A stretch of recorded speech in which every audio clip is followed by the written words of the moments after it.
Hi everyone, welcome. I'm down here in my wormery preparing to check in on one of my worm bins. It's one of the worm bins over there, off in the distance, over where I keep my newer systems. My older stuff is up here on the shelf, but the newer things are all the way over here on the right. It's not the newest of my systems. At this point, it's my second newest system. For quite some time, it was my newest system, perhaps a little longer than usual, but a few days ago I finally launched a new bin here, and this has now turned into my second newest system.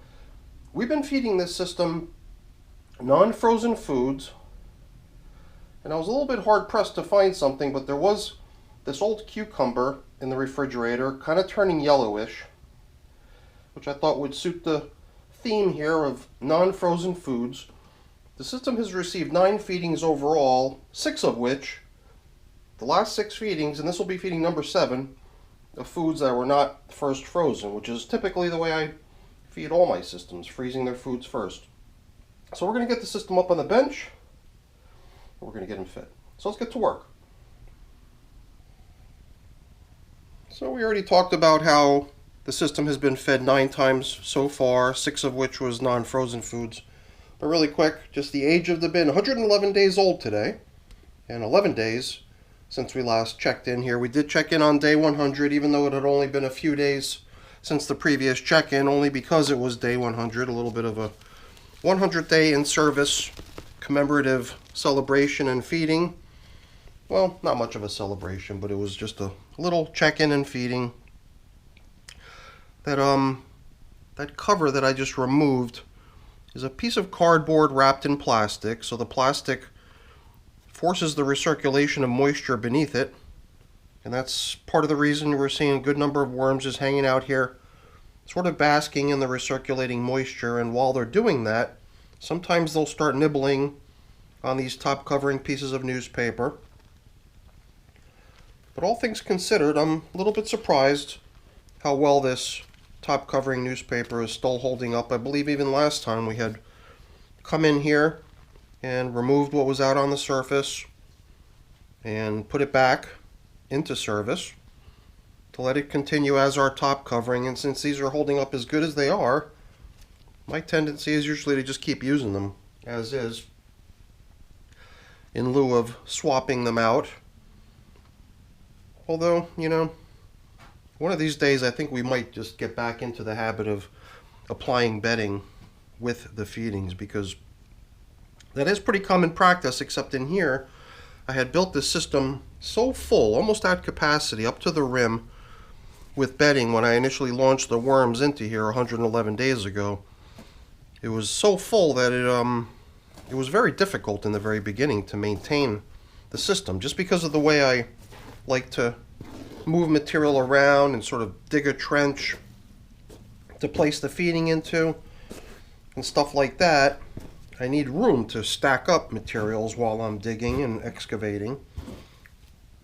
And the funny thing about the last check-in was the way I just sort of created a trench along the length of the bin. Usually I'll just excavate across the width of the bin, but I got a little disoriented last time and I sort of went against the grain.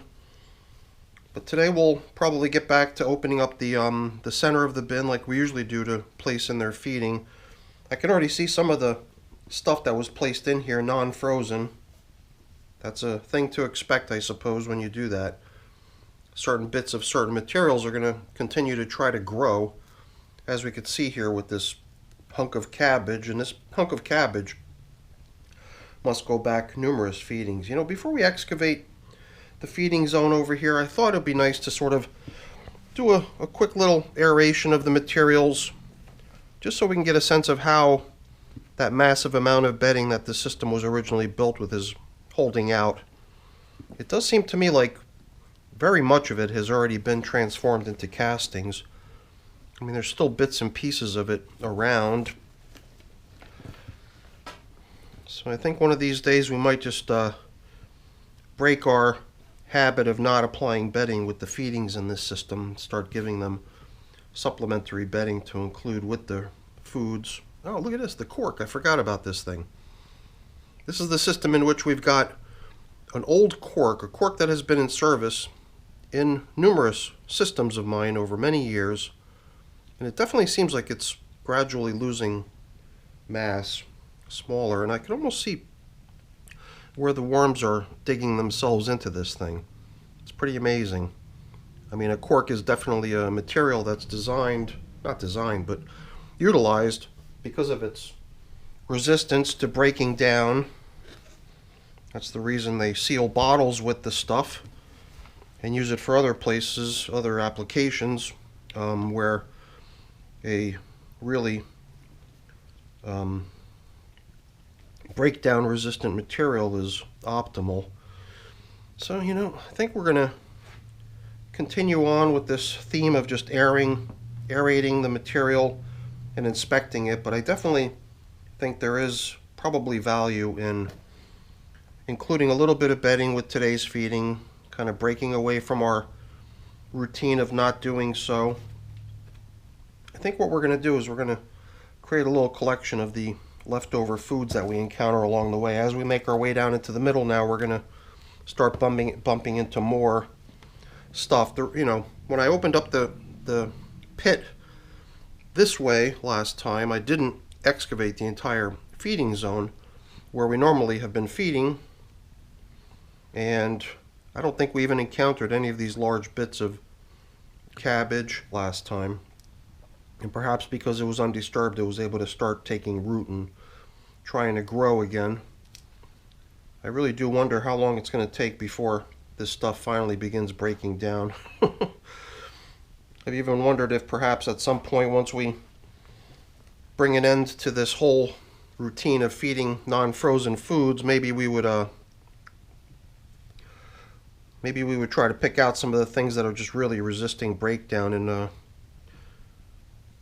possibly rinse them off, put them in the freezer just so they can freeze, and then give that stuff a chance at actually finally breaking down one of these days.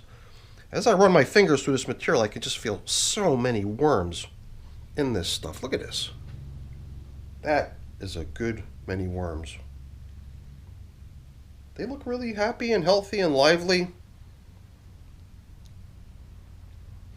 You can already see some of the stuff that they've been tasked with breaking down. Other things that were placed in here, not first frozen.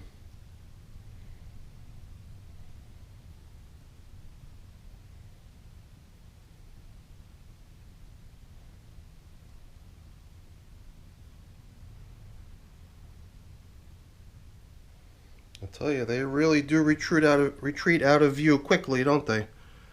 You can see they're all still right there in my hand. None of them slipped through my fingers or fell out of my hand. They all just went beneath the surface of the material that they're occupying. So now this stuff here is the stalk of Brussels sprout. So Brussels sprouts, most people know Brussels sprouts as the little sprouts themselves, but they grow on this tall stalk. And every time I start cracking one of these things open, I kind of regret it because it does stink. Look at this one. This one is just mobbed with worms inside the thing, eating out the yummy juicy inside of the thing. Let's not crack all of them open. Let's leave some of them as is. When I first put some of this stuff in here, I put it in here completely dry. It had just been sitting around my kitchen for the longest time. Then I had a little bit more of this stuff laying around, and that stuff I had soaked in water for almost a week to try to rehydrate it, and that was what we placed in here last time. And it does seem like they're really enjoying it. That inner gooey portion is probably a real hit, although it does stink, that's for sure. I'm still encountering bits and pieces of different things down here. Some of them are almost unrecognizable, but still chunks of cabbage and other things here. Some of the things I don't even hardly recognize, but we've come up with a pretty large collection of leftover foods, kind of making me glad we didn't go overboard on putting together a large feeding for them today. But it did seem like perhaps it would make sense, since some of these materials that they've been tasked with breaking down for us have been taking a long, long time. Sometimes I just worry that the foods that I've given them are just not available as food to them quite yet, because they've just not yet reached that stage of breakdown. So sometimes, even though there's, large quantities of leftover food remaining in a system, I just feel better giving them some stuff that I know is going to go pretty quick. And, well, you can imagine that a piece of cucumber is definitely going to go pretty quick. Here's like a big chunk of material that definitely didn't get tilled up and aerated last time we checked in here, because it's pretty compacted. So let's just really quick make our way through the rest of the bin. I think we've already, no, here's one more. I thought we had managed to locate and excavate almost all of the foods that are in here as leftovers, and yeah, there's a good amount of leftover stuff here, and a lot of it is finally getting to the stage, perhaps not the cabbage, but the cauliflower stems are definitely, not cauliflower, the whatchamacallit, Brussels sprout stalks are definitely reaching that point where the worms are going nuts on the stuff and breaking it down neatly. So out here on the edges, I'm sensing a little bit of dryness, interestingly enough. Even though we've been covering up with that plastic wrapped cardboard and doing our best to help the system maintain its moisture content, it does seem like that edge has managed to lose a little bit of its moisture content. I suppose that's another reason I like to spin things around a little bit and stir in the damp stuff with the somewhat dry stuff. So yeah, we've got ourselves a pretty good collection of leftovers here. And it does feel to me almost like just by tilling everything up and aerating things, we've sort of fluffed up the entire volume of the system's contents considerably. Once again, leading me to get that sensation like I'm a little bit cramped for space to do what I want to do down here. But I'm not going to let that affect me. I think we're just going to go ahead and open up a feeding zone in the direction that we normally would. Not in the direction I did last time when I got a little disoriented. And drop in all the leftovers as well as that little portion of yummy fresh food they're getting here today. Because, these stalks of Brussels sprouts are starting to become a little bit stinky, and I don't feel like smelling them any further. And it almost does seem to me like we could probably hold off one more time. I think next time we definitely will add some more bedding, but this time I'm simply going to skip it. I'm going to return all of these in progress leftover foods from previous feedings down into the hole. Hopefully we've created enough space down here to fit it all. Yeah, we're pretty much cramming this feeding area to its limit. And there goes today's portion. I got a feeling it's going to be pretty popular. I don't think we're going to see much, if any, of that thing left over next time. But I've also got a little bit of coffee I'd like to throw in here, a little bit of leftover coffee that's down here in this carton. I figured we could just deplete it because I've got more up in the kitchen. And the other thing we do sometimes is include a little bit of my worm chow with the coffee. And last but not least, I've also got some pulverized eggshell to include as grit for these little guys. Because grit's always a good thing. And let's not forget, we've got our experimental object here, the cork, in a more suitable location where we will more likely locate it next time, versus it getting kind of lost in the shuffle. I think it was somewhere over here where I unearthed it.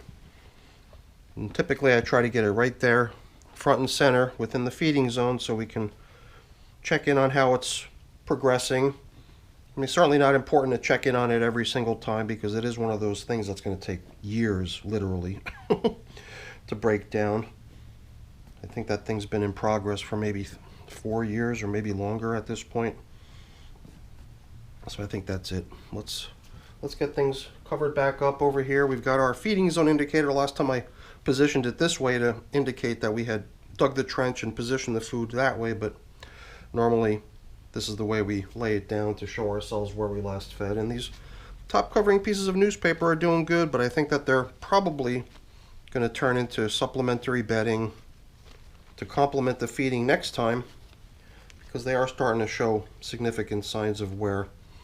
And perhaps by the next time we get back in here, they're going to be even more riddled with holes and signs of worm activity. So that's it now for our check-in with our 111-day-old red wiggler system.